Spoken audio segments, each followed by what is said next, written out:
Nasa bandang hilagang Luzon na ang bagyong Christine ayon sa Pag-asa. Kasabay naman ito, isang low-pressure area pa ang binabantayan sa Mindanao. Bagamat nasa labas pa yan ng Philippine Area of Responsibility, malaki raw ang tsansang maging bagyo ito. Para sa ibang detalye, makakausap natin si Channel Dominguez, ang weather specialist ng Pag-asa. Magandang hapon sa iyo, Channel. Magandang hapon din po sa inyo at magandang hapon din po sa mga tagapakinig po natin. Ano bang update dito sa bagyong Christine? Magdadala pa ba yan ng mga malakas na pag-ulan at hangin at ano ang mga apektadong lugar?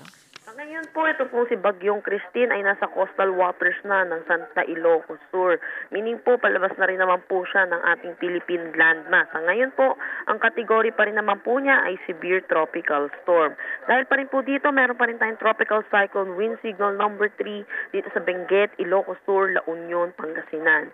Signal number 2 naman dito sa May Batanes, Cagayan, kasama ng Babuyan Islands, Isabela, Quirino, Nueva Vizcaya, Apayao, Kalinga, Abra, Ifugao, Mountain Province, Aurora, Nueva Ecija, Tarlac, Zambales, Bataan, Pampanga, Bulacan, Metro Manila, Rizal, Cavite, western portion ng Batangas, pati na rin ang Quezon, kasama na ang Polillo Islands at Lubang Islands.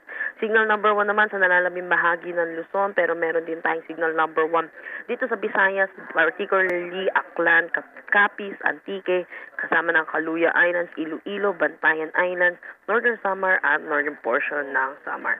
So nakikita po natin, possible po itong lumabas ng ating Philippine Area of Responsibility bukas po ng tanghali.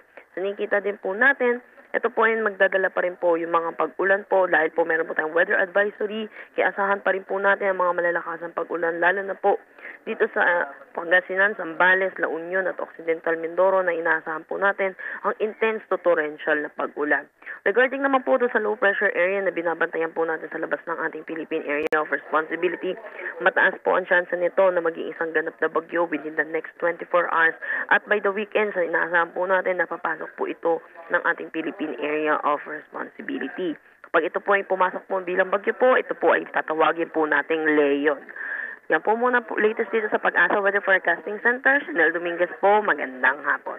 Channel, hold on. Maiksi lang yung ibang lugar kasi merong storm surge warning or may mga daluyong. Paki-explain lang yan briefly para lang malaman ng ating mga kababayan anong dapat nilang gawin. Okay po, meron po rin po tayong nilalabas na storm surge warning. Check po natin, lalo na po sa social media pages po ng Pag-asa. Pinopost din po natin to. Ito po yung storm surge po, ito po yung daluyong o lakas ng alon na dala po na itong mga bagyo po. So ngayon po, dahil po kay Bagyong Christine, meron po tayong storm surge na nakataas po. Okay.